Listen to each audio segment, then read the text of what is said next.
Uma notícia foi divulgada ontem sobre um teste piloto que a Rússia estaria realizando e envolvia o uso de um identificador de pessoas, como, por exemplo, um passaporte para acessar a internet. A chamada internet segura incluirá apenas serviços que cumpram todos os requisitos da legislação russa. Isto é feito, entre outras coisas, para que os russos coloquem seus dados pessoais em menos risco e tenham menos probabilidade de encontrar golpistas. Outro objetivo, segundo o governo, é fornecer uma transparência absoluta para que as agências de inteligência possam encontrar facilmente seus usuários. Essas informações foram passadas pelo Andrei Isvintsov. Me arrisquei a falar. Bom, ele é vice-presidente do Comitê da Duma Estatal sobre Política de Informação, Tecnologias de Informação e Comunicações. Segundo Isvintsov, a rede estava sendo preparada na área da segurança da informação, junto com operadoras de telecomunicações, fabricantes russos de hardware, e desenvolvimento de software. Abre aspas então para os Isvintsov.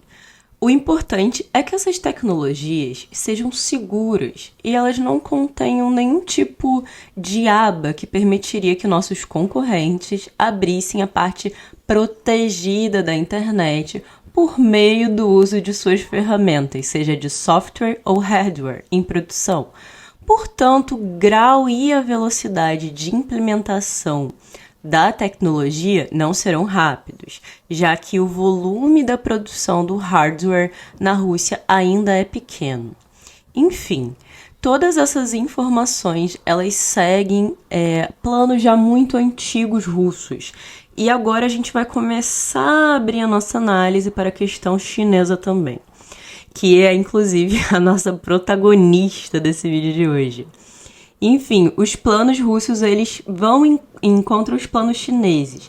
Lá em 2019, por exemplo, nós tivemos um encontro entre os líderes dos países, o Xi Jinping da China e o Vladimir Putin da Rússia. E o governo russo, na época, instituiu a sua lei, então, de soberania digital, que, entre outras ações, abriu caminho para permitir um grande controle estatal sobre sites ocidentais, como, por exemplo, o Google, o Twitter, o Facebook, etc. e tal. E aos quais eles foram impostos multas e exigências de colaboração diretas com o Kremlin, quando esse fosse, então, solicitado, caso eles solicitassem, no caso, as plataformas para colaborar, então, com o governo. Bom, naquele mesmo ano, ou seja, em 2019 ainda, o Xi e o Putin, eles anunciaram o que eles chamaram de uma parceria estratégica muito abrangente da gestão da internet, a fim de promover o que chamaram de uma ordem global para a governança da informação e também do ciberespaço. Segundo ambos os países, as duas nações compartilham de ideais, como, por exemplo, a busca de uma chamada paz e segurança no ciberespaço com base da participação igualitária de todos os países. Tanto a China quanto a Rússia parecem, então, se caminhar para um controle estatal cada vez maior sobre a internet. E o que vamos colocar uma lupa hoje é sobre se uma possível Guerra Fria que surge no mar e envolve diretamente a internet estaria surgindo no horizonte. Quer entender isso melhor? Então você já sabe. Aguarda a vinheta, embarca comigo e vamos lá?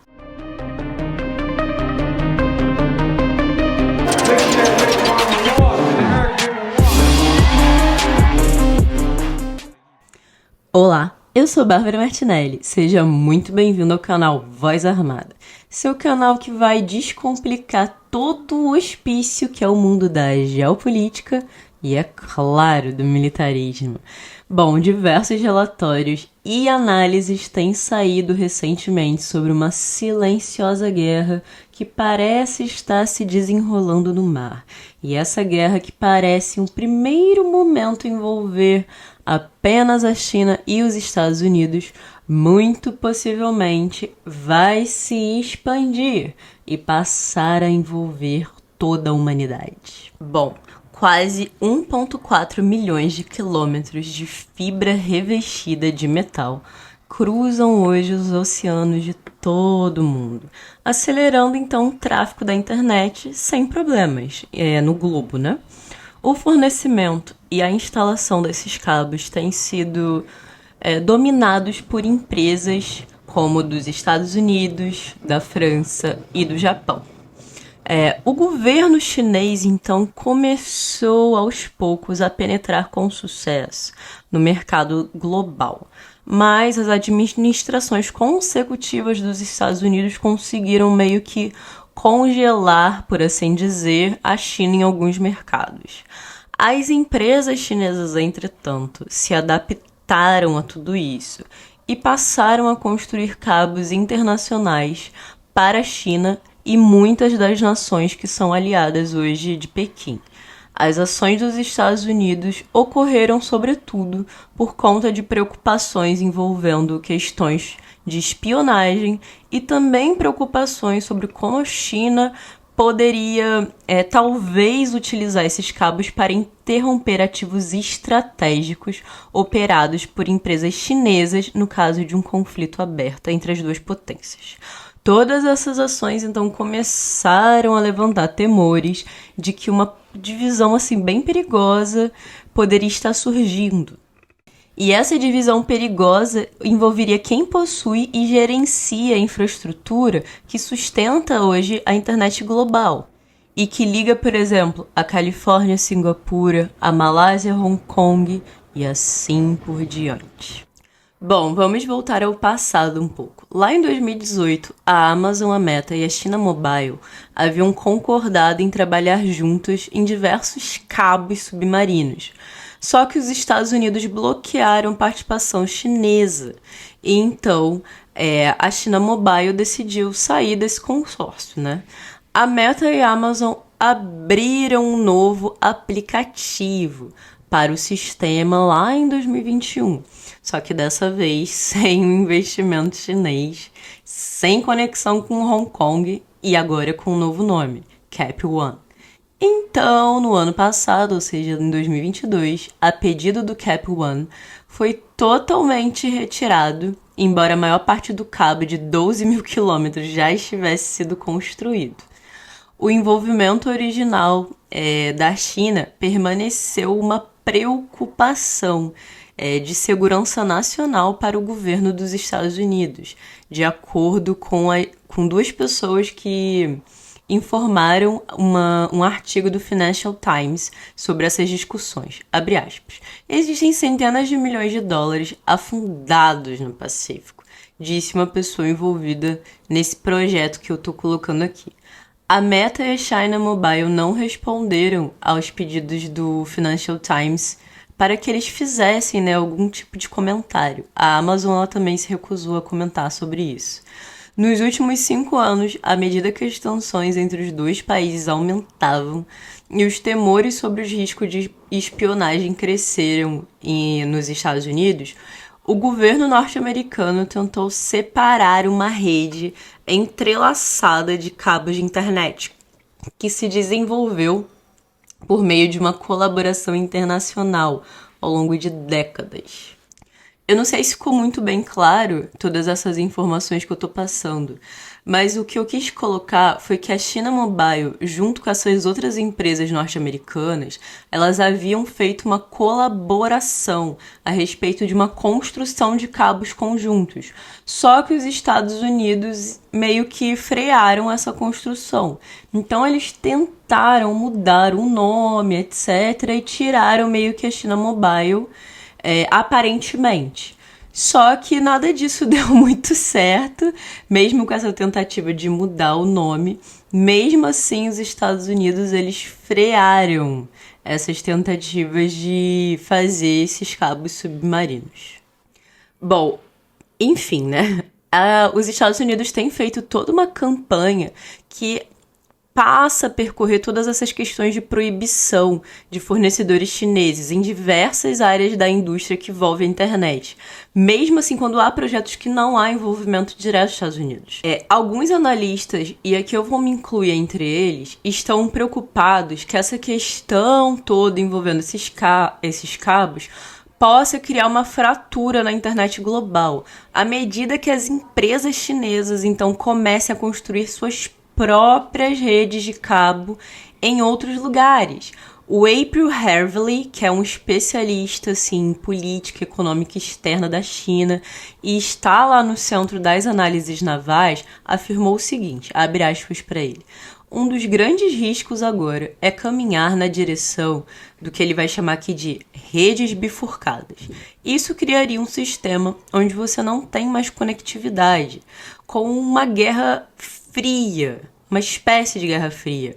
Um bloco oriental contra o bloco ocidental, ele continua então. Acho que ainda não chegamos lá, mas eu me preocupo que seja essa a direção que nós estamos indo, fecha aspas. Aqui eu também me coloco ao lado desse analista. Será que essas tentativas de colocar a China de lado sem a participação dela nas redes norte-americanas por medo de espionagem não estariam criando, por assim, um fortalecimento, então, para que a China possa criar seus próprios cabos?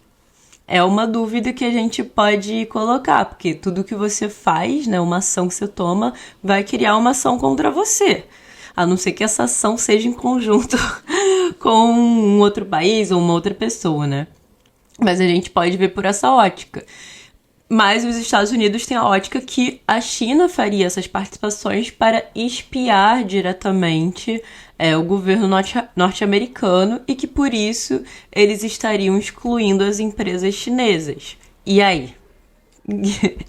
Qual seria a verdade nisso tudo? Vou deixar essa pergunta de volta para vocês. Bom, mas enfim, né? Vários países, aqui eu vou incluir a China, Paquistão, a Arábia Saudita e a Rússia também, eles são bastante abertos quanto às suas ambições de criar uma infraestrutura de internet mais centralizada para que, né, os seus governos tenham assim um maior controle.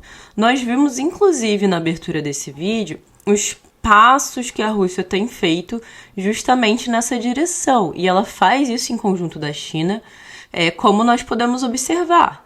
Então, essa parceria entre ambos pode, então, nos levar a essa questão que o analista colocou dessa rede bifurcada. Esses países, eu acrescento aqui, também já se mostraram muito dispostos e capazes de interromper o acesso de determinados sites, ou mesmo de toda a internet, sobretudo em momentos de turbulência política. Uma guerra fria sobre o mar parece estar ocorrendo. Mas vamos prosseguir com a questão do mar. Existem mais ou menos 500 cabos submarinos ativos e planejados hoje, transportando pelo menos 99% dos dados intercontinentais, chegando então a cerca de 1.400 estações de desembarque em costeiras em todo o mundo. A Telegeographic, que é uma consultora do setor, estima que mais ou menos 10 trilhões de dólares sejam feitos em transações financeiras e transmitidas diariamente por esses cabos. Na maioria das vezes, consórcios de empresas de tecnologia e telecomunicações constroem os cabos e muitas vezes revendem a banda nas linhas de fibra para clientes em todo o mundo. Por exemplo, um e-mail enviado de Londres para Nova York através de um desses cabos viaja mais ou menos cerca de 70 milissegundos, 0,07 segundos. Os satélites, por outro lado, são capazes de transportar muito menos dados e são muito também mais caros para serem lançados e operados.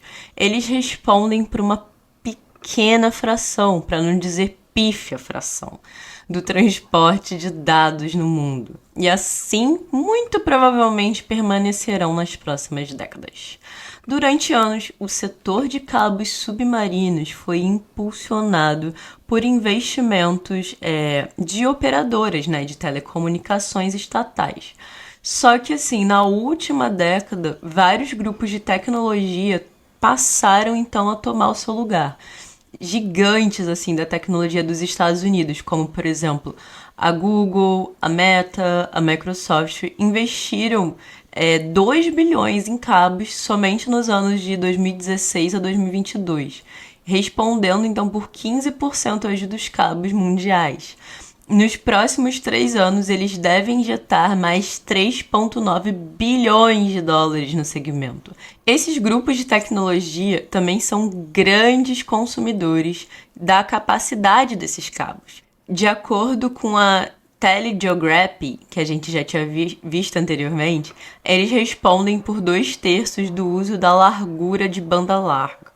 Enquanto na última década o setor estava sendo, então, reformulado por um investimento maior dessas empresas de tecnologia dos Estados Unidos. Vamos então voltar de novo ao passado. Lá em 2015, o governo chinês anunciou uma iniciativa estratégica.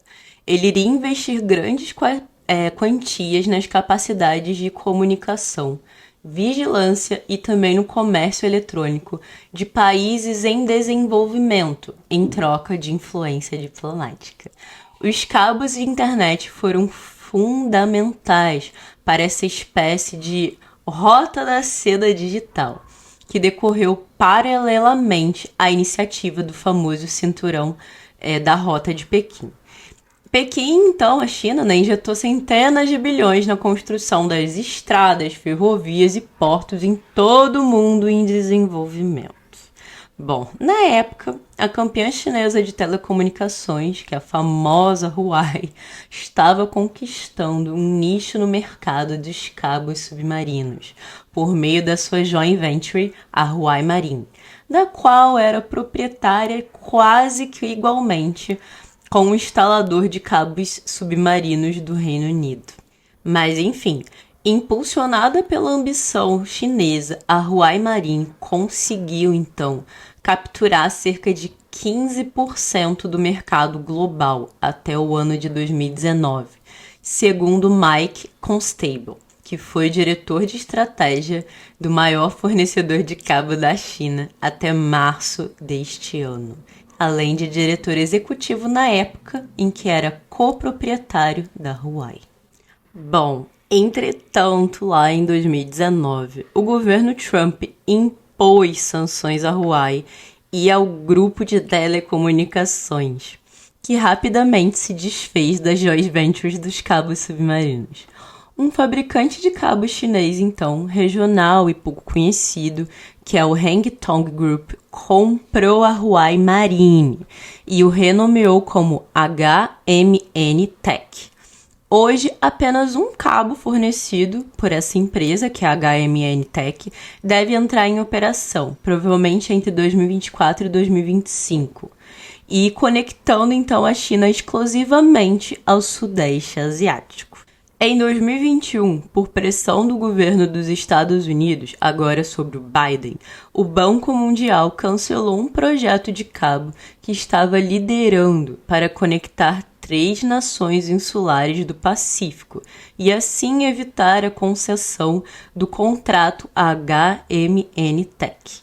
Já no ano passado, uma campanha bem sucedida de mais ou menos 2 anos das autoridades norte-americanas foi relatada pela primeira vez pelo jornal Reuters e culminou com um consórcio planejado então de cabo de mais ou menos 19 mil quilômetros do sudeste da Ásia para a Europa, concedendo o contrato ao fornecedor americano Subcom, após selecionar inicialmente HMN Tech.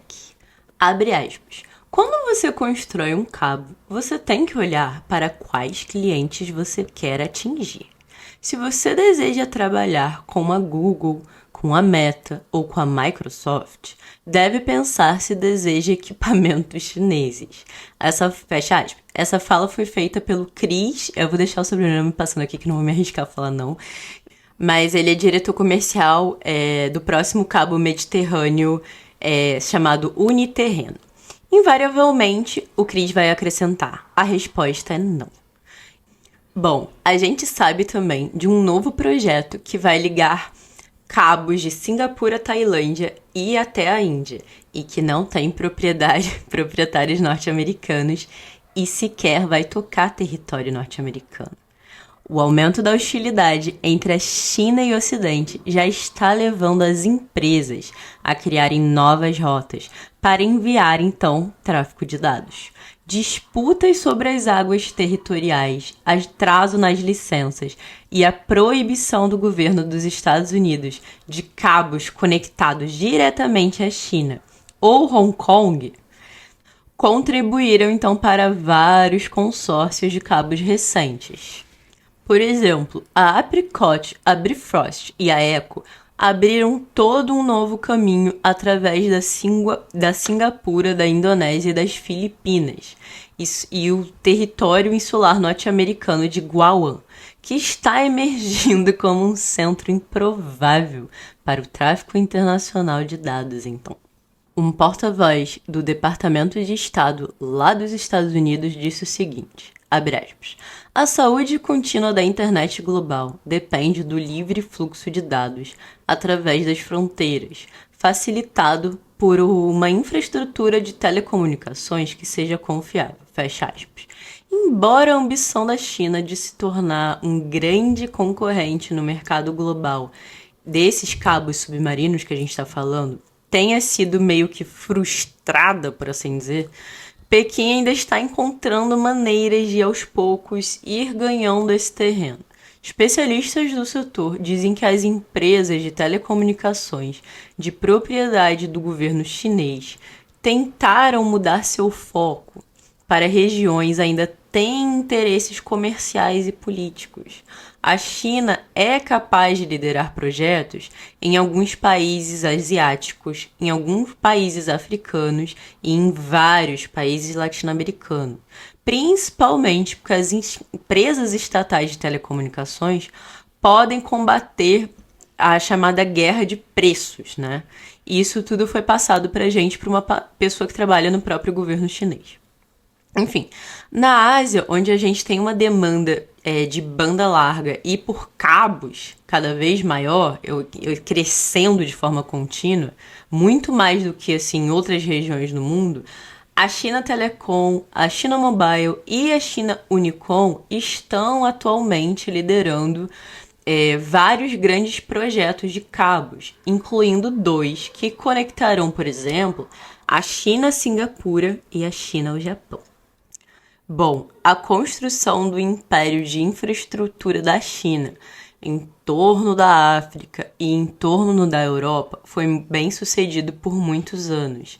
A China Unicom, que a gente já havia citado anteriormente, foi um investidor muito importante e construiu diversos cabos, conectando inclusive o Brasil a alguns países. A China Mobile, ela também foi crucial para um consórcio de cabos lá na África também, conectando várias áreas dentro do país com a Europa. E esse trabalho todo começou lá em 2020. Bom, a China tem outras alavancas que ela pode usar para lutar contra essas recentes restrições internacionais, além dela tentar se tornar mais protetora também do seu território offshore em geral. E então ela começou a aplicar assim, muita pressão sobre as empresas que colocam, sobretudo, cabos nas águas do Mar do Sul da China. E essa pressão foi feita para que essas empresas passassem a adotar cabos produzidos pela HMN Tech. E isso tudo foi passado por 2 executivos que trabalham na indústria de projetos na região do Mar do Sul.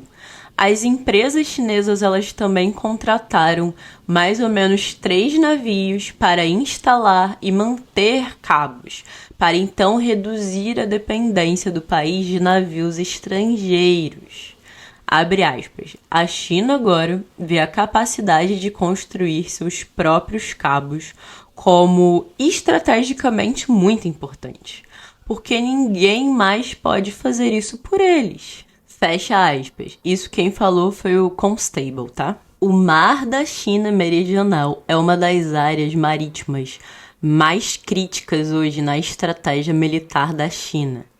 Segundo uma fonte do governo chinês, abre aspas, cada link e cada componente da infraestrutura deve ser controlável, fecha aspas. Muito em breve eu vou fazer um vídeo comentando e analisando toda a questão chinesa em torno do Mar do Sul. Quais são suas ambições geopolíticas e quais são suas ambições estratégicas. Então fiquem de olho. Mas voltando ao vídeo de hoje, a repressão digital faz parte da aliança entre a China e a Rússia, que tem se fortalecido nos últimos anos e agora ingressam numa chamada nova era, por assim dizer. E essa declaração de nova era, inclusive, ela foi assinada em conjunto pelo Xi Jinping e o Vladimir Putin em um encontro de ambos que ocorreu em março desse ano. Documentos secretos eles foram obtidos recentemente pela rede Rádio Free Europe, RFE no caso, e aponta esses documentos que os dois países são velhos parceiros em uma grande campanha para controlar e censurar conteúdo online. Nos encontros, a China apresentou à Rússia alguns dos métodos e ferramentas usadas para controlar todo o conteúdo publicado na internet, como, por exemplo, combater as chamadas VPNs, a quebra de tráfego criptografado e a regulamentação de plataformas em troca de mensagens. Obviamente, a Rússia retribuiu isso com sua experiência no controle da imprensa e também no combate à dissidência. Em mais de uma ocasião, os dois governos trocaram várias mensagens pedindo ajuda mútua para resolver problemas específicos. A China solicitou que certos links, por exemplo, de notícias, fossem censurados dentro da Rússia, que mais tarde agendou então um encontro para que seus agentes estatais estudassem o sistema de censura digital lá de Beijing, popularmente conhecido como Grande Firewall. Segundo Andrew Small, que é um membro sênior de um think tank norte-americano, que é o German Marshall Fund, ele nos chama a atenção que dentro desses documentos, a diversidade das solicitações feitas pela China à Rússia para bloquear conteúdo em sua internet doméstica. Abre aspas para ele. O escopo desses pedidos é bastante abrangente e é interessante porque se estende além do clássico conjunto de questões chinesas, como Xinjiang, Taiwan ou Tibete, fecha aspas. Ele destaca também a aparente liberdade que o governo chinês tem para abordar o aliado quando ele quiser e quando julgar necessário. Abre aspas para ele de novo. É uma externalização de como essas questões são tratadas dentro da China. E talvez uma dica de para onde essa cooperação está indo. Bom, considerando os mais recentes comentários feitos pelos dois líderes, já aqui em 2023, a tendência é que a colaboração para a gestão do ciberespaço não apenas continue, mas seja ampliada. Isso ficou claro no encontro que a gente teve em março desse ano, no qual Putin foi chamado de, abre aspas, querido amigo, pelo Xi Jinping. Abre aspas. Assinamos uma declaração sobre o aprofundamento da parceria estratégica e dos laços bilaterais que estão entrando em uma nova era. Falou novamente Xi Jinping. Fecha aspas para ele. Mas, enfim, a situação aponta para um possível, então, futuro da internet dividida ao longo das fronteiras nacionais, onde nós poderíamos ter uma espécie de alfândega para o conteúdo importado da internet. Mesmo antes da Rússia invadir a Ucrânia, a Rússia e a China já estavam promovendo um novo protocolo de internet que vem de cima para baixo e que daria aos provedores da internet a capacidade de bloquear qualquer site ou aplicativo que os governos quisessem.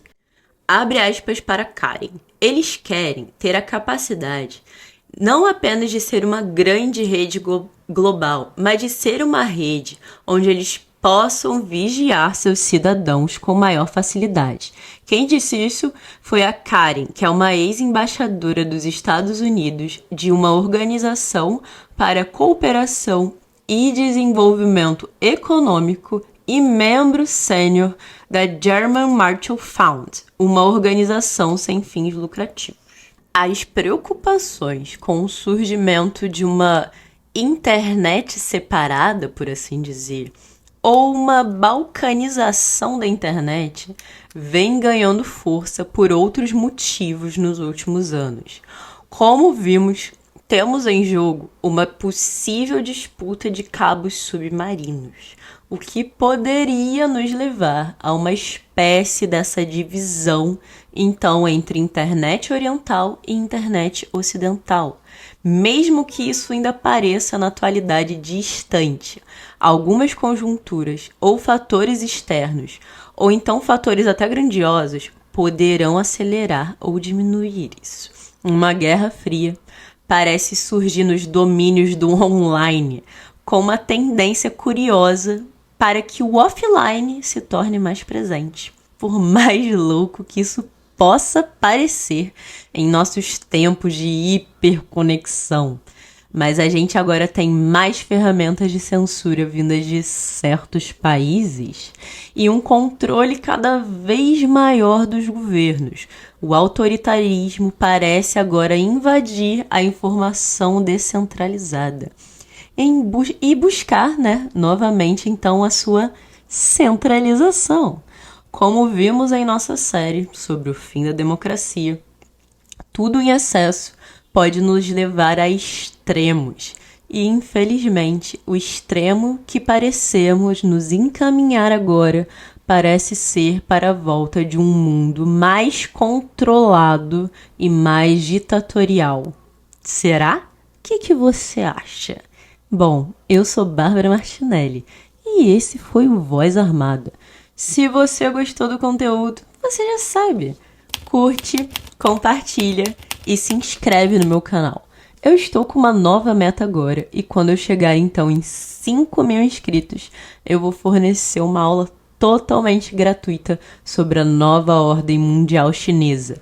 Eu já dei algumas pistas nesse vídeo, como essa ordem mundial, para quem entendeu um pouquinho, não tem nada de multipolar. Ela será, sim, uma ordem liderada pela China.